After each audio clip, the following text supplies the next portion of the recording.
Hello, everybody. Welcome back to the Football Fignuts podcast. This is the third episode of Season 5, the 197th episode overall. My name is Britt. I'm Craig. And Craig, you know what I was thinking to myself this afternoon as I'm running the numbers through my head on how many damn episodes we've done? Do you remember about 100 episodes ago we made an endeavor to try and find a player in the Hall of Fame with every number for every episode? Yes, It was like that. 3 seasons ago, and it's I can't say this. I'm not 100% on this, but I'm pretty sure that there is no player who's ever worn 197 in the NFL. I'm gonna go with no on that one. Which reminds me, there was a great story. Quick story before we get anywhere near wide receiver extravaganza coming up. There was a legendary story. Oh my God, what was the name of that broadcaster who did all the college games? Oh my God, I'm gonna have to look it up. But I have a funny story. I'm already killing my own story. So let's just jump into what we're drinking right now, and I'll come back to it. Craig, let's start where we always start. What are you drinking tonight? So tonight I have this brown liquid called unsweetened black tea because it's Monday and it totally threw me off. So yeah. We're okay. Yeah. So folks, this episode is also being recorded a couple days early because of scheduling conflicts on our end. So normally we record on a Wednesday, we release on a Thursday. We're recording on a Monday. So anybody we talk about gets injured or retires or gets traded in the next 48 hours, I'm sorry. It's just a scheduling conflict. We had to do this a little earlier. So I'm thinking of Keith Jackson. There you go. Remember Keith Jackson? Yep. Who would call the college football games with that clear, monotone Southern voice. Yep. He used to do the Rose Bowl every year. And he used to do a lot of them with Dan Fouts. And there's a legend. I have never been able to find the tape on this. So if anyone has the tape on this to confirm this story is accurate, I want to see it. But there is, by legend, there was a kickoff. No, it was an interception by number 7 of whatever Big Ten team was playing that was returned for a touchdown. Okay. And then on the ensuing kickoff, number 7 for the Pac-10 team ran that back for a touchdown. So it was back-to-back plays for each team with touchdowns, and they were both converted by a guy wearing number 7 or something like that. And by legend, Keith Jackson went, and that is the first time in Rose Bowl history that back-to-back plays have been executed for touchdowns by men wearing the same number. And Dan Fouts went, is that true?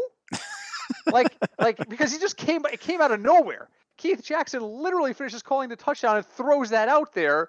And so Dan Fouts is stunned, were you planning this? Did you get up this morning and check that fact somehow? And Keith Jackson, without skipping a beat, reportedly went, I'm not positive, but I'm pretty sure. And they moved on. So today my theme is I'm not positive, but I'm pretty sure. Nice. I'm not positive that nobody wore 197. I'm pretty sure.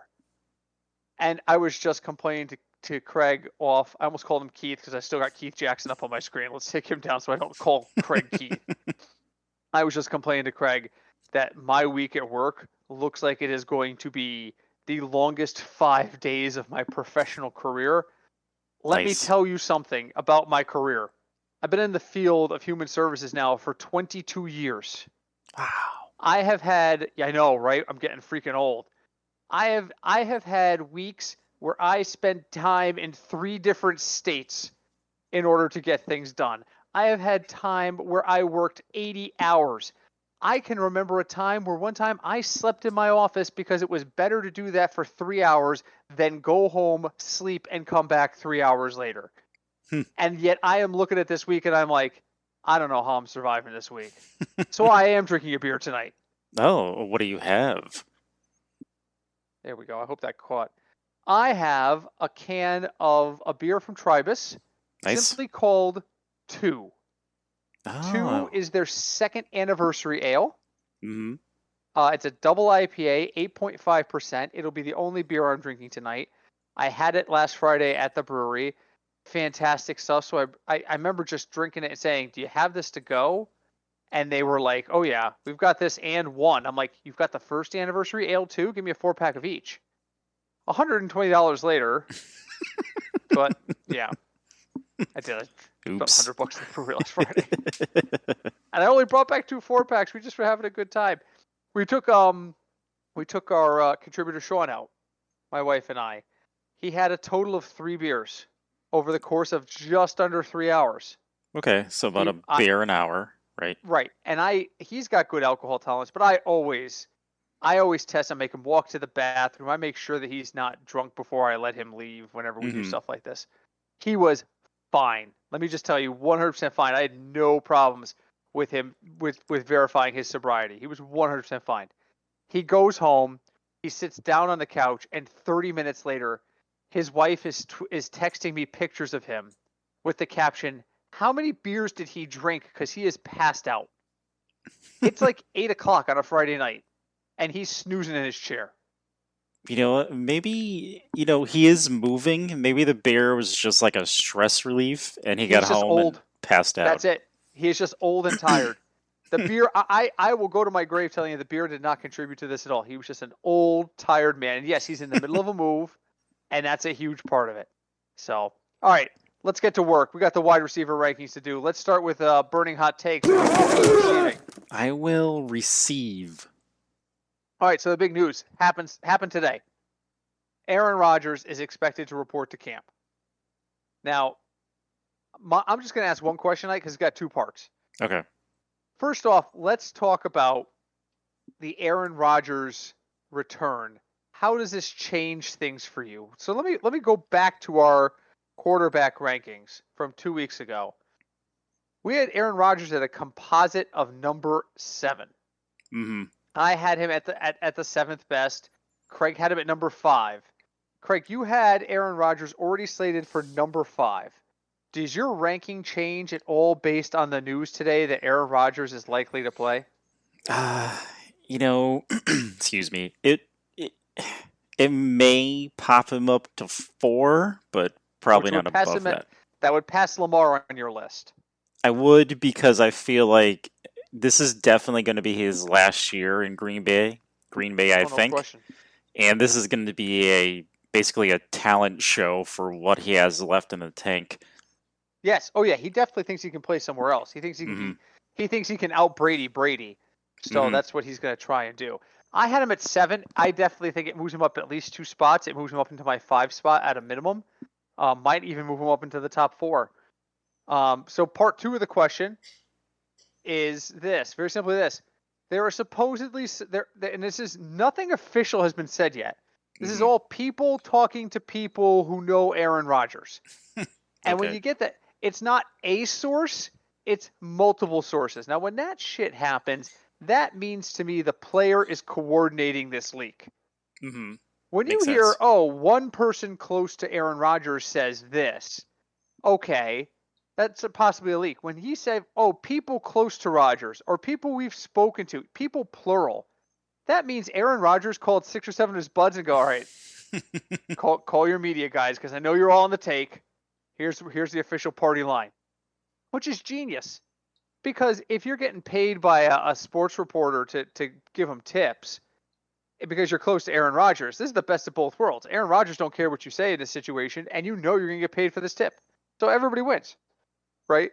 Yeah. One of the things that's coming out, 2 potential conditions have emerged. Okay. 1, he wants to be out of his contract this year. He wants the contract reworked so that he walks away completely unattached from the Packers this year. Mm-hmm.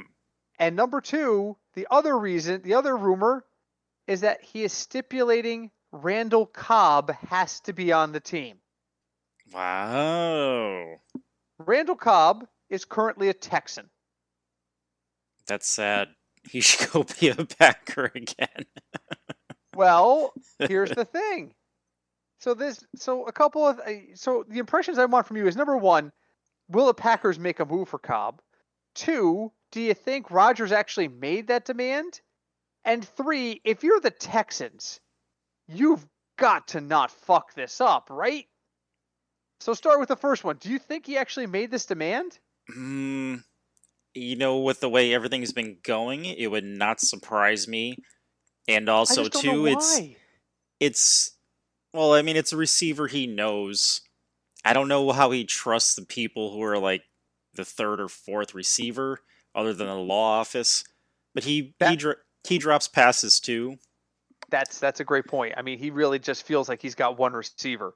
Right. He really does.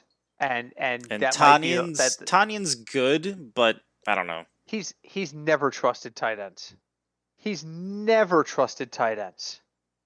Jimmy Graham, the year he went to the Packers, his starting lineup figure should have been a guy with his hand in the air calling for the ball. Mm-hmm. Because that's how he never threw. Well, Jimmy Graham got all. Half of the reason Jimmy Graham flamed out in Green Bay was because Rodgers didn't want to throw to him. Rodgers likes to go deep. That's the biggest difference with, and I'm going to give some praise to my buddy Patrick Mahomes. Patrick Mahomes don't care where you are. If you're going to get him 10 yards, you're going to get the ball. Right. And that's what he knows what he can do. Because you know what Travis Kelce does? The only thing Travis Kelce does better than fall forward is catch the ball. Oh, I thought you were going to say get flagged. That's his third best skill. Oh, okay. His third best skill. But, he sees Kelce making a cut 8 yards into a 10-yard, into a play where he needs 10. He sees Kelce make the cut in front of the defender. He's like, oh, yeah, that's a first down. Because he knows Kelce's either A, going to break that tackle, or B, he's going to fall forward. He's become a master of getting away from people and then saying, oh, man, I can't get out of this guy's grasp. I'm just fall over. And fall the right way. But Rodgers doesn't have that faith in anybody. So he's always looking to go downfield. It's really just Adams, and people are just going to triple team him. So we think it's possible he made this demand. Especially since Brady did it. Yes. Do the Packers do it? Part 2 of the question. I mean, what would it cost to get Randall Cobb back? It cannot be much. Well, now all of a sudden the price is whatever someone's willing to pay. I go back. I tell this story. I don't think I've ever told it on here, but I told it years ago. We used to play a CCG called Star Trek CCG. It was a tabletop card game. Craig will remember it. I have very fond memories of it in the 90s. We wandered into, my brother and I, one day, wandered into a comic book store and saw the packs there. Yeah, Craig knows this story. We saw the packs there. Normally the packs ran $2.50 to $3 a pack, roughly, back in the 90s. And he's got them on the counter for $1.50. That's literally half the price. And I looked at the guy and I was like, $1.50 a pack? And he goes, yeah, nobody ever buys them. So I literally picked up 10. And he was like, oh, do you play? And I'm like, oh, yeah, we love this game. A couple of my buddies, now they know you guys have them, I'll send people your way. And $1.50 is a great price. He goes, that's a great price. I'm like, yeah, it's a great price. So then we told a couple of our friends, including Craig, cheap cards here. We went up 2 days later. They were up to $3 a pack because we had opened our damn mouth and told this guy he was giving away the store. Mm-hmm. Yep. That's what Aaron Rodgers has done with these leaks. The Texans now sit there and have taken the free to a good home sign off of Randall Cobb and put up a sign that says best offer. Because they think, so they think they can make hay here, right? But here's the problem. The Texans are still the Texans. Yeah, and they're still a mess. Name the last Texans trade you had confidence in the way it went down. Yes. I can't think of a single one. Don't know. I'd have to go back to the Houston Oilers, I think. So, all right, so now you have a situation where you've got a quarterback who may be making this demand, a team that might be willing to concede to it, and then another team that might sit there and go, you want Randall Cobb? It's going to cost you Patrick Mahomes in a first rounder. Well, we don't have Patrick Mahomes. Well, that's not my problem.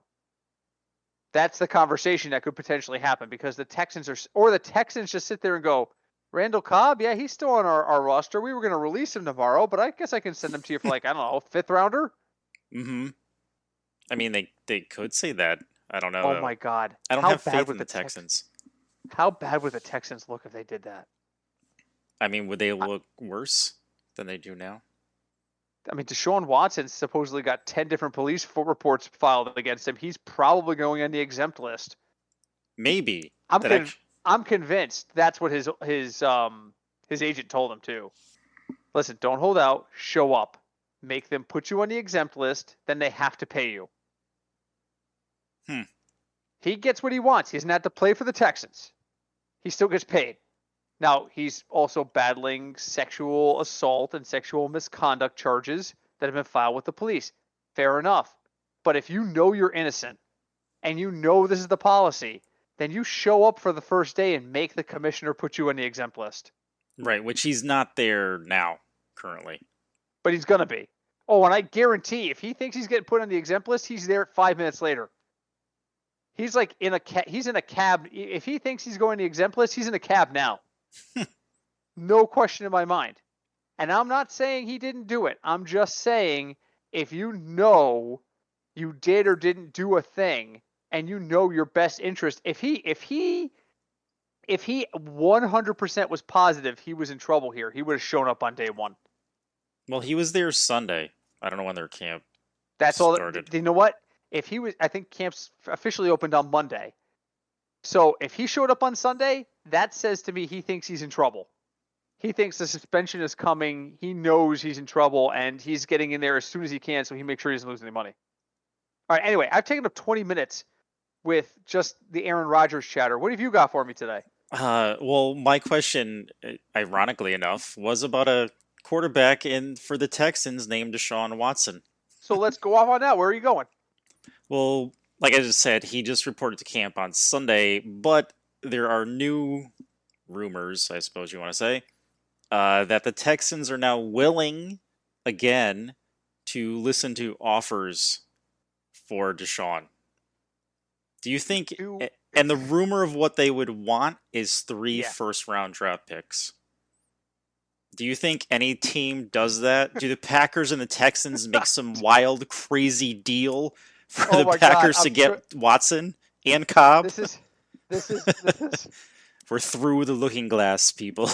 If the Packers really want to screw with Aaron Rodgers and they don't give a crap about their franchise, then that trade is every number one pick they can muster and Devontae Adams for Watson and Cobb.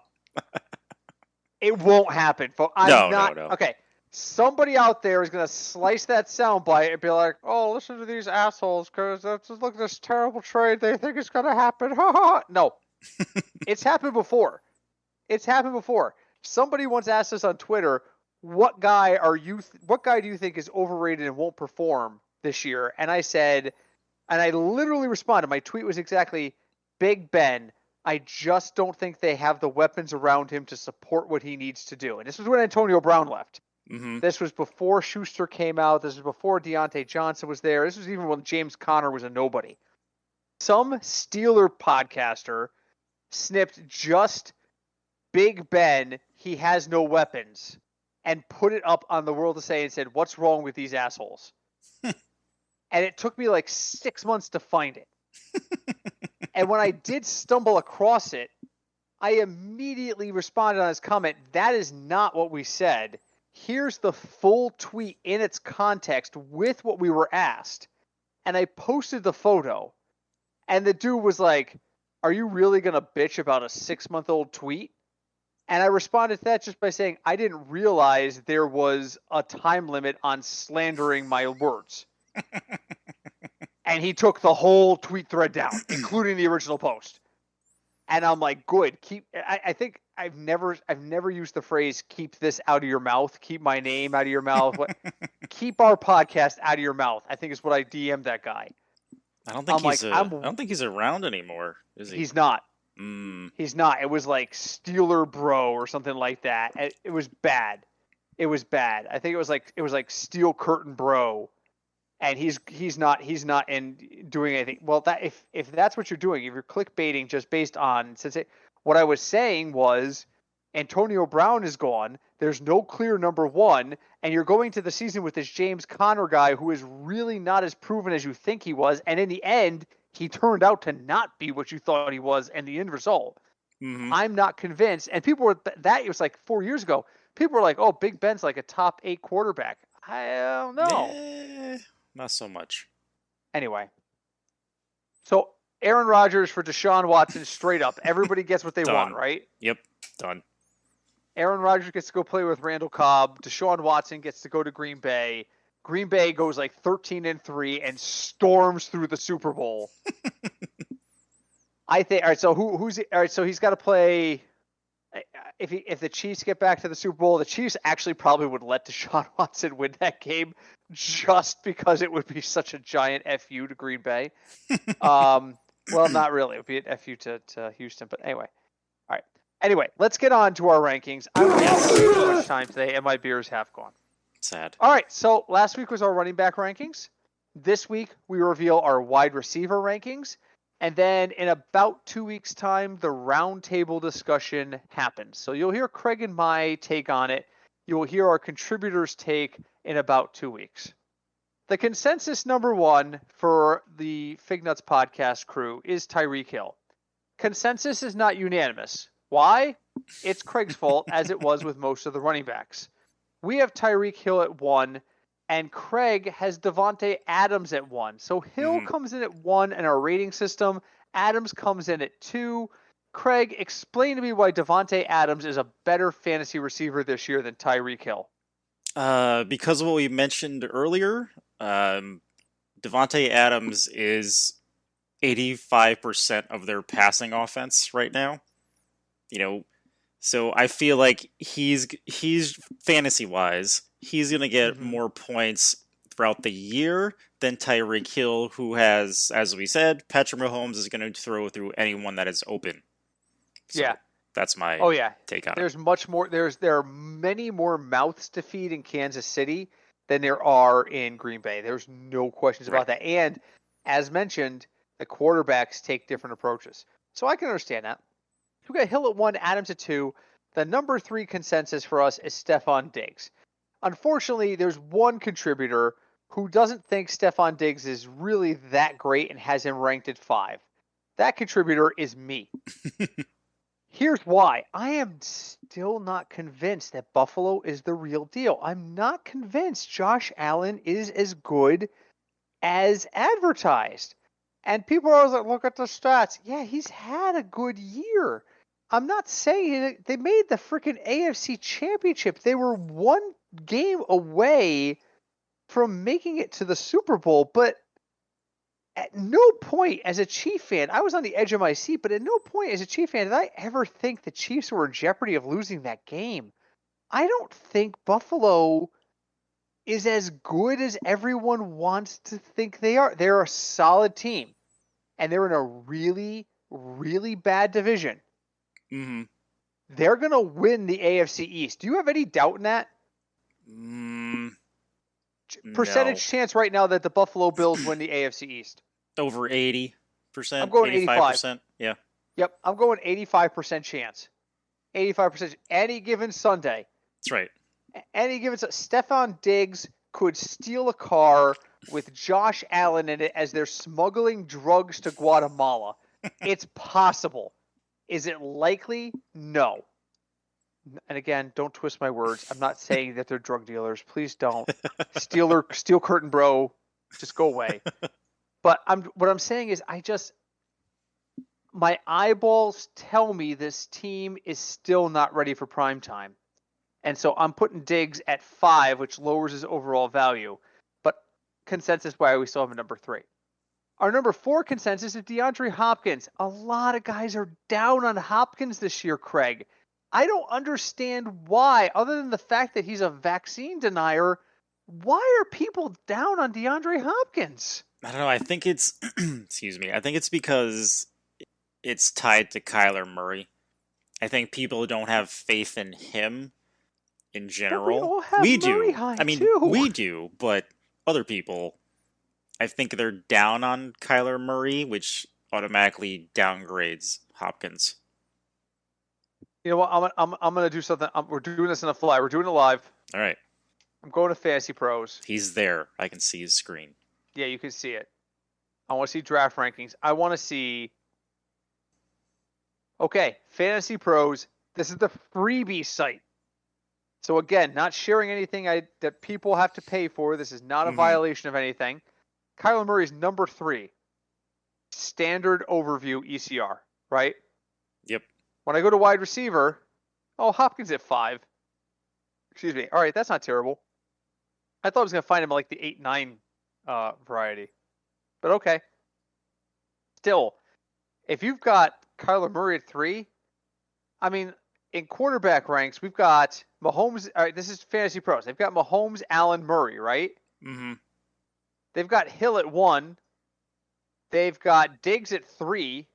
And they've got Hopkins at 5. I'm like, it's a little low to me for the guy who's, if you think he's got the number 3 quarterback. But, all right, so DeAndre Hopkins. Number 5 is what Fantasy Pros has at number 4, and that's Calvin Ridley. Yeah, he's taken over. Yeah, but is he? I mean, he's going to have to, or try to at the very least. And what if he doesn't? Then Kyle Pitts gets 1,800 yards receiving. I don't know. Or they're just bad again. Now, Atlanta. That's a question we're going to have to ask Cinch when we have the roundtable, because he's big on Calvin Ridley. He's big on the freaking Atlanta offense. He is. All he does is talk. If I have to have one more conversation with Cinch, we love you. I can't have any more conversations about Mike Davis. I can't. And it's funny. We had beers with him Friday too. He came in and then he left and then Sean arrived. It was almost like there was a shift. Like one came, the other one left. It was bizarre. But I feel like every time I've talked to Cinch, we didn't talk about Mike Davis this week, but I feel like every time we talk about players to watch, he's talking about Mike Davis. So we might have to have the Mike Davis segment during the roundtables, just so you know. All right, so we got Calvin Ridley at 5. I'm not confident on it. You know who I am? Who I do really, really, really like? Who? It's funny because I have Ridley now. I'm looking at. I have Ridley a notch higher than all of you do, and I'm still not confident on Calvin Ridley. Is that where the drop off comes? Is it Hills, Adams, Diggs, Hopkins, Cliff? Yes, I think so. Is that the first drop off after Hills, Adams, Diggs, and Hopkins in your mind? Yeah, I mean, I feel like Jefferson is right on that edge. But, and he's the next guy. But definitely after Jefferson, there's a drop. We have Ridley ahead of Jefferson. All of us have Ridley ahead of Jefferson. I'm rethinking that. No, you know what it is? I keep you know what? I keep thinking this to myself. Jefferson might be better than Ridley, and then I remember that Kirk Cousins is the quarterback, and I remember that's why I put Jefferson behind Ridley. So, all right. So number 6, we have Justin Jefferson. Cinch really thinks this guy's going to break out. His metrics last year were really, really good. I think it was like week 4 or 5 in DFS. You and I used him. He was our hot play. Mm-hmm. And we had recognized that in like the first 4 games, he'd played 2 home games where the second cornerback was rated like under 3.0 out of 5. And that every time it had happened, he had caught for 120 yards. Like he'd had 2 really good games. He just couldn't put them back to back. And then he had a couple of bad games and people were like, oh, maybe he's not that good. But then somebody did the analysis and said, if you look at a yards per cornerback coverage quality, it actually depends on the cornerback that's on him. And he's just a rookie who's learning his way. And Craig and I put him in lineups across the board that week, and we could have retired on the money we made that week. Because it was just like, I think that was, I got to pull it up now. He had one really amazing week, like halfway through the season, and we cashed like crazy on him because he was cheap still. Game logs 2020, here we go. Okay, so week 1, 26 yards. Week 2, 44 yards. Week 3, 175. Week 4, 103.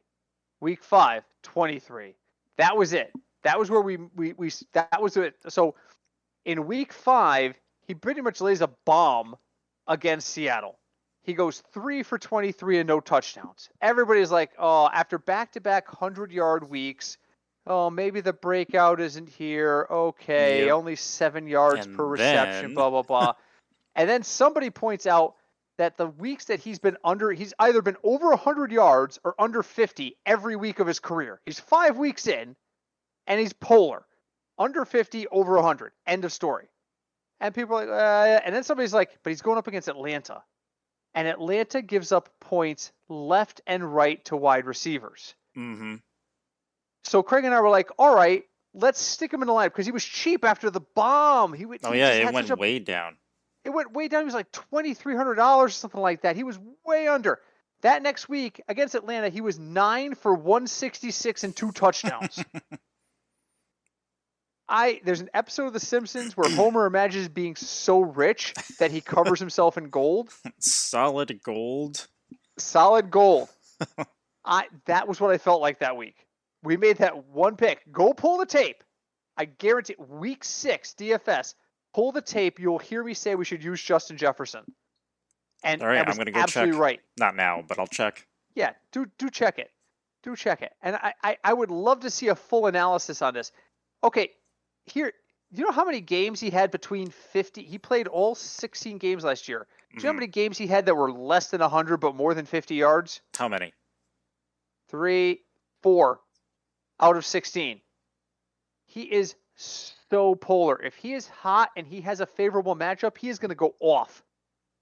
I'm just going to read down his yardage totals. 26, 44, 175, 103, 23, 166, 26, 64, 135, 86, 70, 121, 39, 104.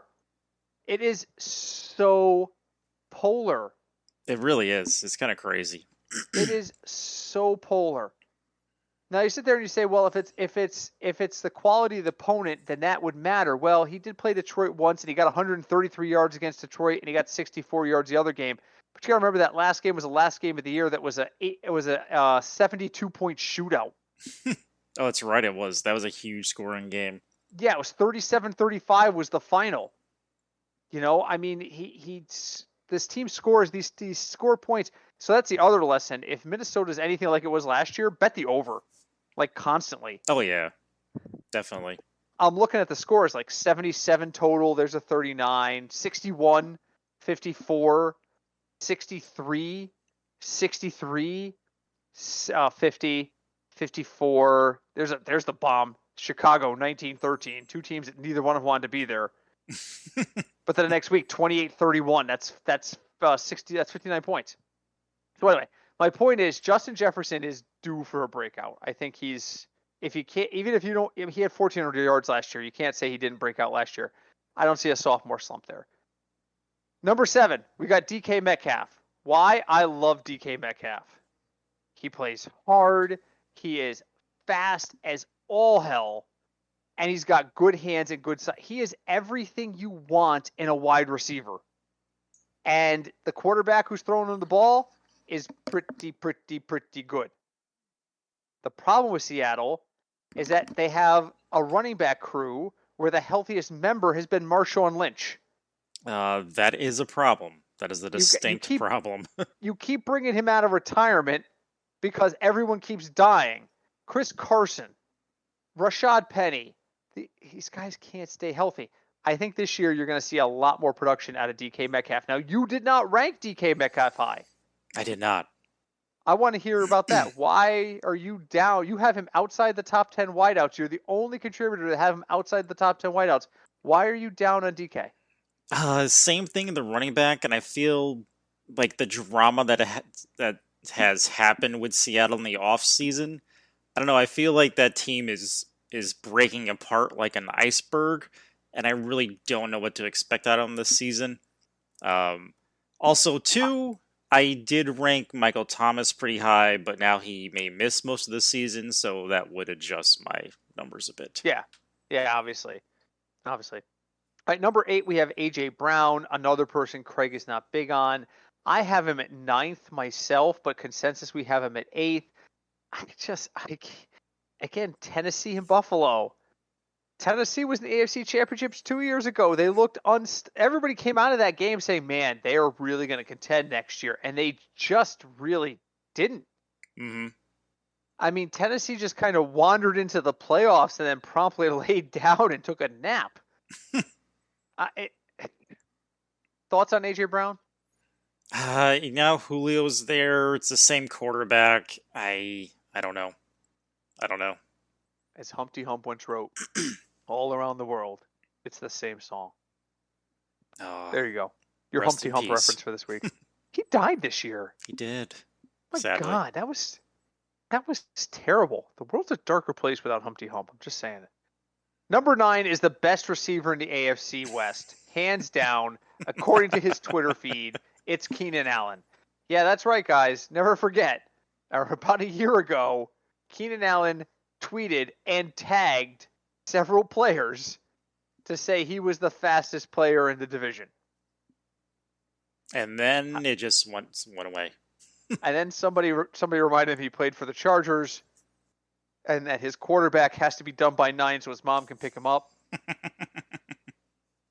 So we have Keenan Allen at 9. I have Allen at 13. But I am so biased, it's not even funny. And I'm not going to lie about it. I'm not going to apologize for it. Keenan Allen is overrated, in my opinion. Number 10 is Allen Robertson. Allen Robinson. There you go. Who the hell is Allen Robertson? I don't know. Allen Robinson or A-Rob, as some people like to call him, is number 10. I'm pretty high on A-Rob. So are you. You know who's not high on A-Rob? Who? Sean. And he's a Bears fan. And that's shocking because he's a Bears fan. It's almost like Sean has entered some sort of cyclical depression where like he just feels like, I don't even, why? Do I have to watch this? Why? So we have A-Rob at 10. So recapping our top 10, we've got Tyreek Hill, Devontae Adams at 2, Stephon Diggs, DeAndre Hopkins, and then Calvin Ridley rounds out the top 5. Justin Jefferson, DK Metcalf, A.J. Brown, Keenan Allen, and Allen Robertson. I did it again. Allen Robinson is our top 10. Number 11 was Michael Thomas. And what's the latest on him, Craig? What are you hearing? The last thing I read, he may be out till week 13. It's that bad? Apparently, yes. Oh, I hadn't read that. Okay.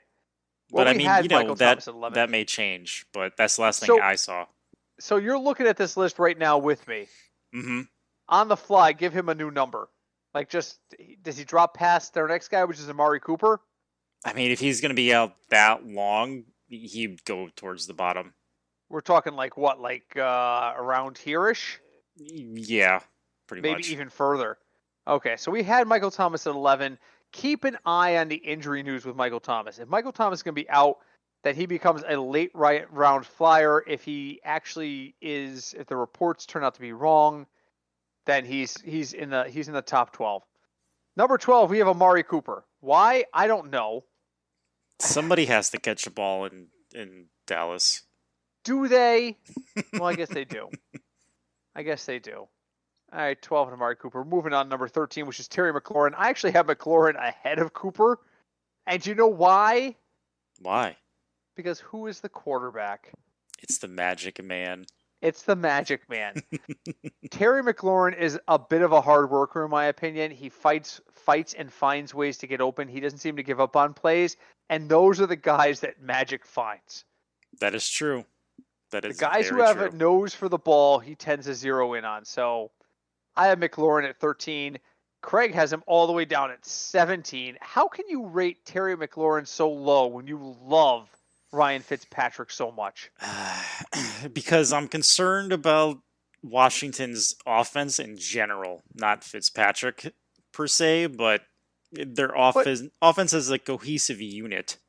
But look at the screen. Look where you ranked Fitzpatrick. I see. Yeah, I know. You have Fitzpatrick at 16, and you have his best wide receiver at freaking that's 17. Okay, I can't argue that. All right. Number 14 is a Craig and Britt fave. That's true. If we ever had a Fignuts Hall of Fame, the initial class would contain a minimum of... there's someone I'm forgetting. Byron. There's got to be like 5... Let's go Mount Rushmore on this. 4 people, right? Mm-hmm. Robert Woods would have to be one of the 4, right?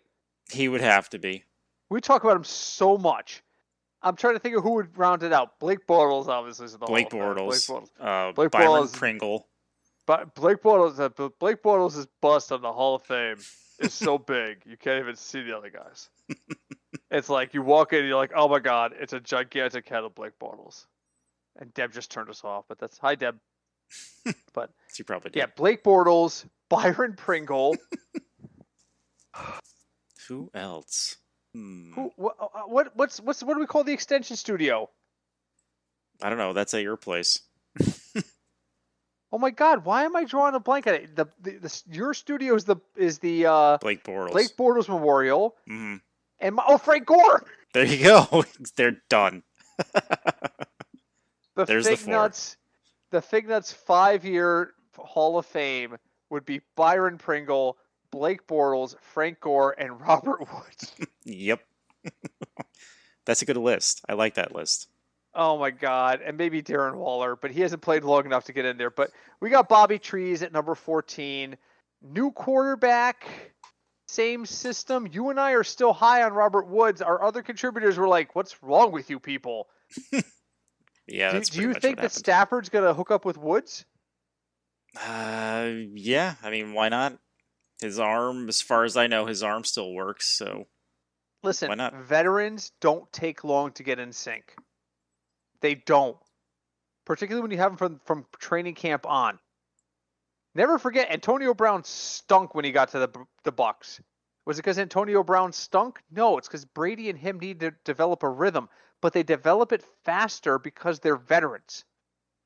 Mm-hmm. There's a set number of plays in the NFL, guys. 23 Skidoo in Tampa is the same as 23 Skidoo in Denver. Pretty much. A lot of those plays overlap. A lot of those cuts, a lot of those, oh my God, if the quarterback gets in trouble, here's what I'm going to do, are the same thing.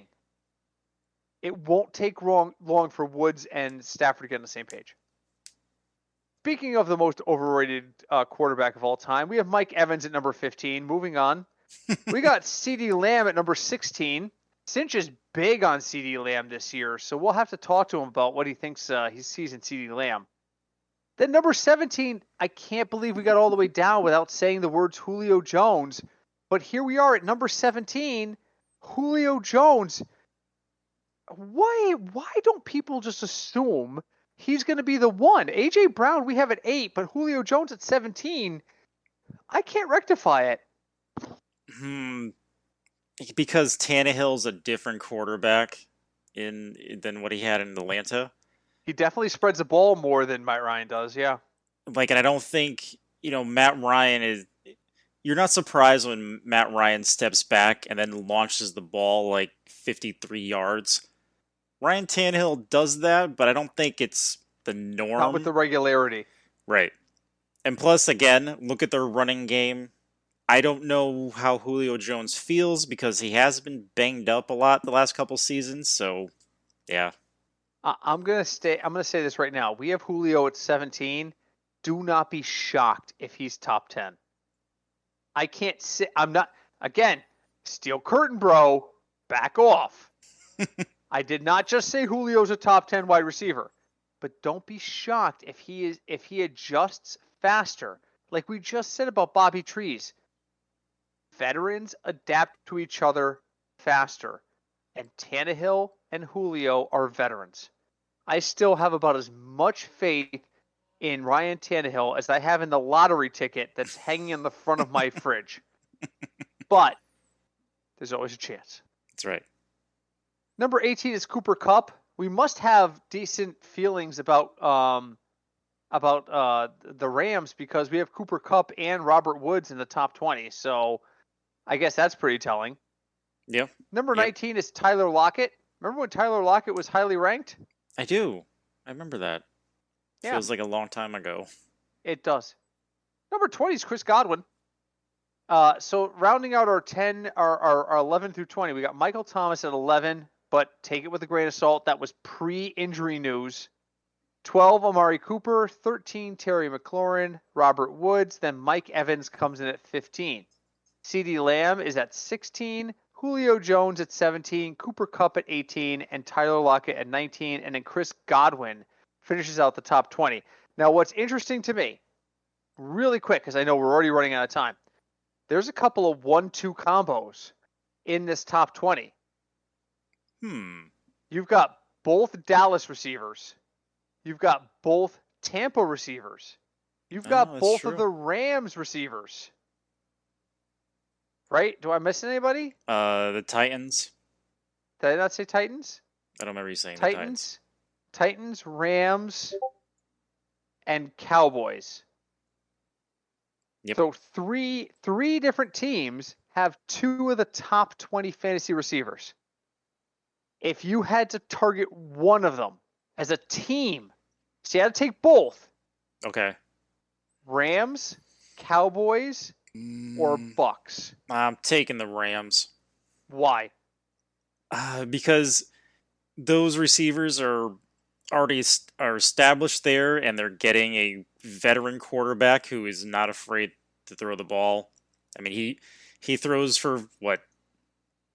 Probably 4,000 yards. 4,000 yards a week. Interceptions. Yeah. And 50 interceptions. Yeah, right. That's the thing. He has no problem chucking the ball. I'm with you.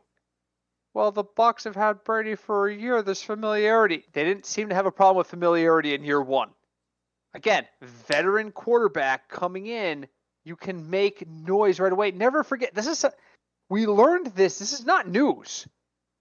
In 1994, Joe Montana took the Chiefs in his first year to the AFC Championship.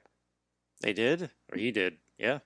This is not news that a veteran quarterback can get into sync with a team really fast. Stafford can do it. Well, Stafford hasn't won anything his entire life. Granted, neither did Ryan Tannehill. He walked into the Titans and took them to the AFC Championship. Exactly. And didn't even start the whole season because they had to let Mariota fail first. Remember that? Whatever happened to him? He's in Vegas. Oh, that's right. At least that's the last I heard of him. All right, so 30 seconds as we're running out of time for the Marcus Mariota weekly update. Where is Marcus Mariota? He's in Vegas. All right. My God, he cut his hair. Oh my God, he looks completely different. Is that really Marcus Mariota? Yeah, that's him now, or last year maybe. Man, he looks like a completely different dude. Man, was he bad. He had a. All right, we gotta get moving because we're way past overtime. Number 21, we've got DJ Moore. I like DJ Moore this year, but we'll see what happens. Number 22 is Adam Thielen because yes, there is still another wide receiver. It is ironic to me because if you look at the depth chart, Justin Jefferson's I think technically the number 2 behind Thielen. All of us think that Jefferson's going to be better than Thielen this year. Jamar Chase, we have at number 23. Why? Because Craig willed it so. Craig manipulated the numbers to make sure that Jamar Chase was on this list. That's right. Number 24 is Deontay Johnson. Why? Because Sean thinks Deontay Johnson's going to have a breakout year or a comeback year. Number 25 is Kenny Galladay because he still plays. Number 26 is Michael Gallup. Why? You'll have to ask Cinch during the roundtable because I have no clue why Michael Gallup is on this list or why he's ahead of Juju Smith-Schuster at number 27, DJ Shark at number 28, T. Higgins at 29, or Brandon Ayuk at number 30. Craig, before we get to final thoughts, I just ran through a ton of names. You did. I'm going to give you these bottom 6 guys. Deontay Johnson, okay. Kenny Galladay, Michael Gallup, Juju Smith-Schuster, DJ Shark, T. Higgins, and Brandon Ayuk. You got to take 2 of them. Ooh. Who do you get? Where's Michael Gallup now? In the NFL. Somewhere. All right, so I'm going to take... that, I'll look it up. All right, so I'm going to take Higgins. I don't even know. I'm not even confident that he's still in Dallas. He is. He is. Okay. All right. But that's how bad I think Michael Gallup is. Why is he on this list? Because Cinch ranked him. There you go. All right, Cinch, you're going to have to answer that. All right, so there it is. 6 guys. Deontay Johnson, Galladay, Gallup, Schuster, Shark, Higgins, or Ayak. You have to take two. I'm going to take T and Brandon. Okay. The T. Higgins makes sense because obviously you're as a Bengals fan, but why Brandon? Brandon, I think the 49ers are going to have a decent year based on their ease of schedule. For me, it's Shark and Higgins. All right. It's Shark and Higgins for me. Sam Darnold is going to be thrown. We talk about the only difference between Matt Stafford and Sam Darnold is about 6 years of age. That's it. They are both guys that sit there and say, whatever happens this play, I'm throwing the ball. And that's all they do. And I think DJ Shark is gonna benefit from that. Now I'm gonna put this out there now because I recently found out that our contributor Sean is listening now every week. He is in full prep mode, and he is listening to everything we say. He doesn't always agree with what we say, but he's listening. True. We typically, particularly when he's moving right now, when he sells into a new place, there's probably going to be a few football Sundays that at least I end up over at his house. I'd probably say most football Sundays I end up in his living room. Mm-hmm. I'm warning you now, Sean. If every time DJ Shark catches a touchdown, you sing the Baby Shark song, I will punch you. Because that is what he tends to do, and now he's got me doing it. He'll sit there. They'll put up a highlight. DJ Shark catching like a 60-yard bomb. He'll go, DJ Shark, do. I will punch you in the face. Don't do it. It's funny the first 2 or 3 times, and then after that, I just want to punch you. It's just done. It's over. All right, real quick. Our top 30. We have Tyreek Hill at number 1, Devontae Adams at number 2, and Stephon Diggs at 3. Then we have DeAndre Hopkins, Calvin Ridley, and Justin Jefferson. Number 7 is DK Metcalf. Number 8 is A.J. Brown. Number 9 is Keenan Allen. Number 10 is Allen Robinson. We had Michael Thomas at 11. Can't really tell you where to put him now. We have Amari Cooper at 12, Terry McLaurin, then Robert Woods, and then Mike Evans at 15. Number 16 is CeeDee Lamb. Number 17 is Julio Jones. 18 is Cooper Kupp, followed by Tyler Lockett and Chris Godwin at number 20. DJ Moore, then Adam Thielen, then Jamar Chase comes in at number 23. Deontay Johnson, Kenny Galladay, Michael Gallup, Juju Smith-Schuster, DJ Shark, T. Higgins, and Brandon Ayuk round out the top 30. Craig, final thoughts. Our wide receiver conversation is always the most in-depth of the entire year, and yet I still spent like 10 minutes talking about Keith Jackson, so I'm sorry. It happens. What's your final thought for this week? I promise, we will spend a ton of time on wide receivers in the roundtable, which is really where it matters, because then all 4 of us are in the room yelling at each other. But Craig, let's go to final thoughts now. What's your final thought this week? My final thoughts regarding receivers is that I think receivers are the deepest position this year. So if you don't get the first 2 or 3 guys that you had giant spotlights on, don't freak out and pick like a random person that you really weren't looking at. And, so just kind of let the draft come to you when it involves receivers. And we said the same thing last year. As you may recall, we said the exact same thing last year. And you know what? We were fucking right then, too. Mm-hmm. Wide receiver people. Oh, I gotta get Tyreek Hill. I'm gonna draft Tyreek Hill in the 2nd round so I can pair him with Patrick Mahomes in round 3. Don't worry about it. Don't worry about it. In the Scott Fish Bowl, we went Mahomes, Adams, and then somebody else. And round 4, we picked up Devontae. I'm sorry, not Adams. We went Mahomes, Rodgers. I think in round 4 we picked up Devontae Adams. Yes, pretty sure. And we grabbed him because he was there. Don't overthink. Wide receiver is one of the few areas you can afford to wait. The cliffs are less severe than they are at every other position. Mm-hmm. The only position in fantasy football that's deeper than wideout, and this is never, I'll be bold in saying this, is never not going to be the case, is quarterback. There's always quarterbacks, because of the systems, are always going to be deeper. There is very little difference between the number 10 and number 15 quarterback. There's very little difference between Matt Stafford and Kirk Cousins. But there's a huge difference between Allen Robinson and Mike Evans. Well, maybe not. Maybe not. Maybe I just disprove my own theory. But I'm totally with Craig on that. I am waiting on whiteout. Particularly if you're in a super flex. Oh yeah, then you have to. Don't reach up. Don't reach up for Keenan Allen and A.J. Brown when you're staring at a starting quarterback that might be a top 15 contender. Don't do it. But you know what you should do? You should leave us a review. Wherever you listen to us. On Apple, we're now on Audible. Welcome to the Audible family. We're thrilled to be happy, and we're thrilled to be happy. We are thrilled to be happy. We're thrilled to be here with Audible. Player FM, iHeartRadio, wherever you listen to us, please leave us a review. Let us know what you think. We're always looking to improve and get some feedback. Hey, you don't want to leave us a review? Reach out to us. fignutsdfs@gmail.com or at fignutsdfs on Twitter. We will be back next week for what is inarguably the biggest episode of the year. Tight ends, kickers, and defense. This year, we're going to try to stretch the kicker analysis to longer than 30 seconds.